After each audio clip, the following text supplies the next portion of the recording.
waxaan idin leeyahay doon alle inaad tahay qir shahaadateynka afka bar ilaahay u adeec run awaamirta rasuul raac sidaasaa lagu faray aday u bishaaree bulshadoo dhan bidcad iyo shirkiga badii xir beeca allow barakay dheh baryaha khamiis iyo isniin soon ilaahay baryadiis badi salaadaha rugnigiis sax wuduu'yada sifadiis sug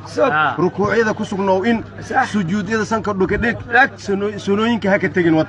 hadduu ruux muslim galo gaf ha ka gees marina gartiis gal garabsiin dhaaf ku garsoor xaq keligaadaa lagu gelin god waxbana kuuma galaan gun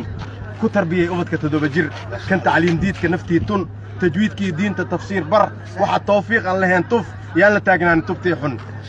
labadaa waalid wax weyn tar walaalii qaraabo wax qeyr far kan wax ku diiday wanaag tus wehelkii gooye adlee wad